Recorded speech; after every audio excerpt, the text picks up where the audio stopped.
Ang saya-saya maglaro ng bahay-bahayan! Yay!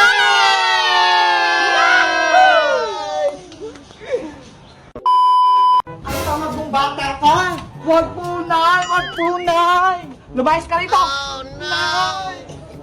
A few moments later. Bebang! Bebang! Parang malungkot ka. Siguro pinagalitan ka na naman ng nanay mo. Iska, pinalayas na ako ni nanay sa bahay. Ano? Pinalayas ka? Bakit?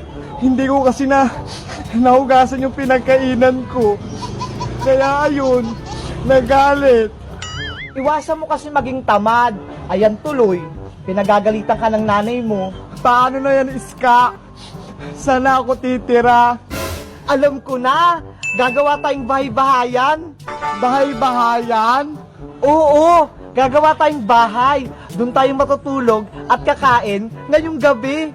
Talaga? Sasamahan mo ako? Tatawagan ko lang si Princess para may kasama tayo.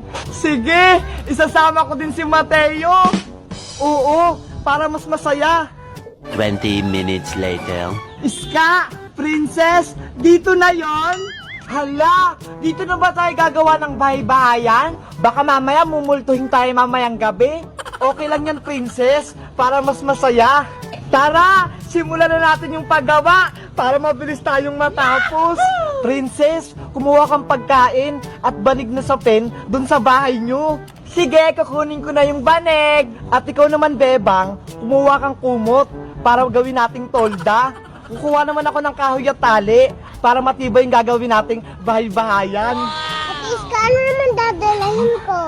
Samahan mo na lang si ate mo, Bebang. Oh, sige! Bilis!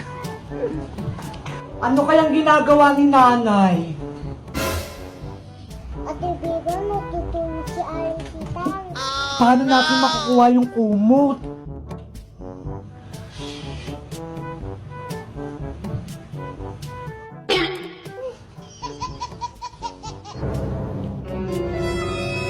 Nakuha ko na, Mateo! Ang natin. Sino yun? Hala, nagising si nanay! Takbo na!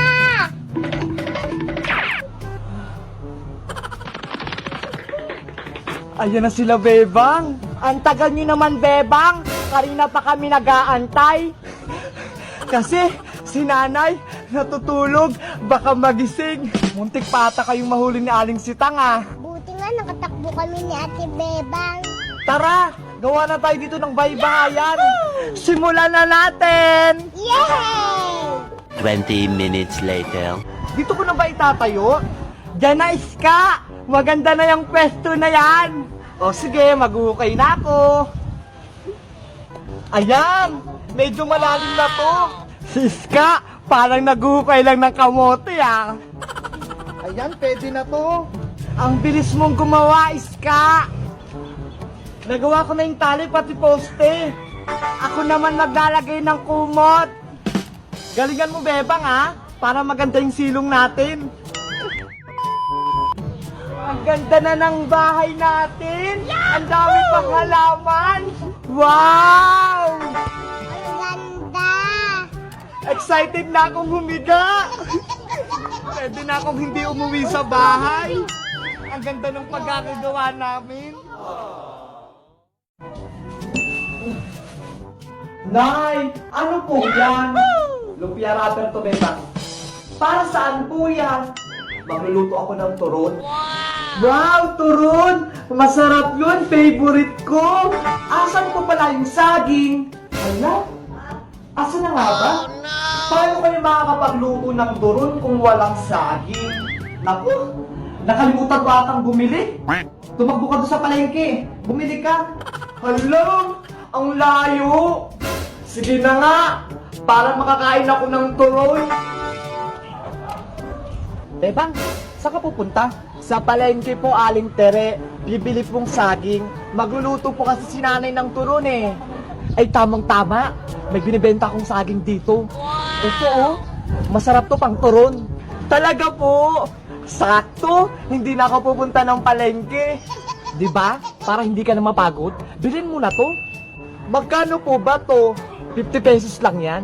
O eto po bayad. Marami pong salamat, Aling Tere. Yahoo! Nay, andito na po ako. Nakabili na po ako ng saging. Ang bilis mo naman ata, Beba. Kasi po, nasa lubong ko si Aling Tere. May binibenta siyang saging, kaya bumili na ako. Si Tere, nagtitinda ng saging? Patingin niya ako niyan. Ito po, oh. Ha? Senyoritang saging naman to, Beba. Ang liit-liit nito. Hindi to pwede sa turon. Saging din naman po yan, Naya. Hindi tayo mabubusog sa sobrang liit niyan. Bahala ka dyan. Ikaw magluto ng turon na yan. Hala! Sige na nga. Ako na nga magluluto. Ayan, dahil ayaw ni nanay magluto, ako na lang magluluto ng turon. Ang una natin gagawin, babalutin yung turon. Ay, babalatan ko pa pala muna. Nakalimutan ko. Lagot ako nito kay nanay kapag kasama yung balat. Yan, lalagyan na natin ng syempre yung favorite kong pangtalasa. Mainit to na may asukal. Para matamis. Ang sarap to. Kaso ang liit niya. Ayan! Tapos na akong magbalot.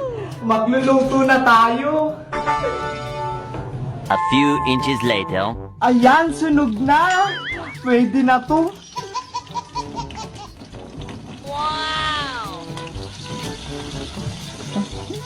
Ang sarap nito. Excited na akong kumain. Ang bango-bango. Naamoy ko na. Later. Nay, luto na yung turon. Oh, Bebang, marunong ka nang magluto. Ang galing ko po, di ba? Patikim ako kung masarap. Ito po na yun. Saglit lang po. Kukuha ako ng tubig. Mukhang masarap to, ah. Hindi latang sunog. Sarap?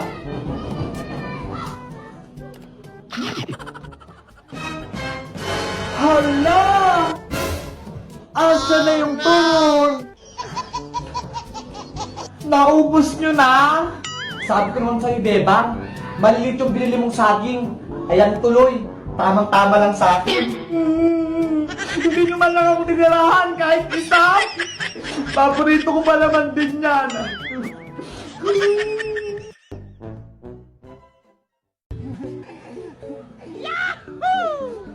Yay! Nakuha ko na yung isa! Yes! May nakuha na si Bebang! Ang laki-laki nito, Princess, oh! Parang yung kay Boyong! Hoy, Bebang! Princess! Sino nagsabi sa inyo kumuha kayo ng mga mangga ko? Baka wala kayong paalam? Hiyari na kayo, Bebang! Mapapalo na kayo! Bebang, Bebang! May papakita ako sa'yo! Ano yun, Princess? Sigurado? Pagkain na naman yan! Tignan mo ho! May malalaki akong mangga! Wow! Ang sarap naman yan! Diba? Ang lalaki ng mga mangga ko, tapos ang mga hinog pa! Meron din ako niyan, mas malaki pa! Ito ho! Apple mango! Ang lalaki nga ng mangga mo, Bebang! Ngayon lang ako nakakita niyan! Binigay to sa akin ni nanay. Binili niya sa may palengke. Pahingi ako ng isa niyan. Gusto ko yung matikman. Ah, sige. Sa'yo na tong isa. Hinog. Ang bango-bango. Tignan mo, ang lilit ng mangga ko kumpara dito sa may mangga mo. Bebang! Princess! Ano yan? May malalaki kaming mangga, Boyong. Ito! May ganito ka ba, Boyong? May inggit ka na naman sa amin. Ang lilit naman ng mga mangga nyo. Wala yan sa mangga ko. Bakit? May malaki ka bang mangga? Wala naman ah. Eto ho, tignan nyo. Giant mango. Hala, ang laki naman ng mangga mo, Boyong. Ha, ang laki. Diba? Lumaki ang mata mo, Princess.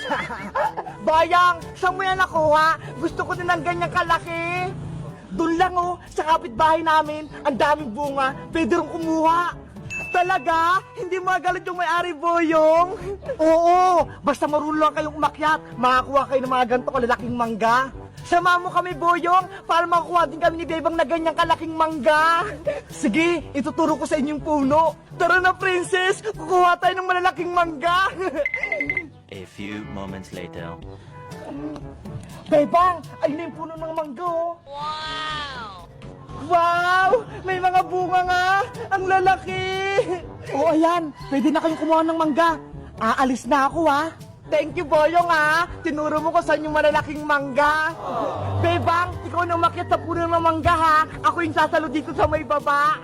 Sige, Princess, aakyat na ako. Dahan-dahan ka sa pag-akyat para hindi ka mahulog. Sige, mag-iingat ako. Ayan, Princess! Nakakyat na ako! Ngayon, isusubong ko na kayo sa may-ari.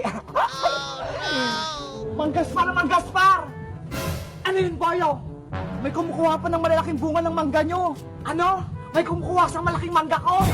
Opo, tignan nyo. Umakyat si Bebang taka si Princess. Lagot sa akin ng mga yan. Mga hindi nagpapaalam. Bilisan nyo po! Baka ubusin nila yung bunga. Ano kaya pipiliin ko rito? Ang lalaki ng bunga! Ayan, Bebang! Abutin mo na yung malaking mangga dyan sa may taas mo! Yay! Nakuha ko na yung isa! Yes! May nakuha na si Bebang! Ang laki-laki nito, Princess, oh! Parang yung kay Boyong! Yari na kay Bebang! Mapapalo na kayo! Bebang! Lagot! Nandyan nata yung may-ari! Hoy, Bebang! Princess! Sino nagsabi sa inyo kumuha kayo ng mga mangga ko? Baka wala kayong paalam? Sabi po ni Boyong, pwede kami kumuha ng mangga dito. Bawal kumuha dyan ng mangga. Pinapalaki ko yan. Malalagot kayo sa akin ngayon. Oh, no! Bebang! Takbo na! Ayaw ko mapalo ni Mang Gaspar! Hoy, Princess! Huwag mo akong iwan dito! Bilisan mo bumaba dyan, Bebang! Mapapalo na kita! Huwag niyo po akong paluin, Mang Gaspar! Isa lang naman po kinuha ko eh! Takbo na! Huli ko kayong dalawa! Ipapabarangay ko kayo! Mapapalo na sila, Bebang, pati si Princess! Kawawa! Halika na rito, Bebang! Bilisan mo! Princess! Antayin mo ko! Nasaan na yung dalawa? Ang bibilis silang tumakbo! Hindi ko sila maabutan! Guys, hinahabol kami ni Mang Gaspar. Sa kami magtatago ni Princess. Mag-comment lang kayo. Bye-bye!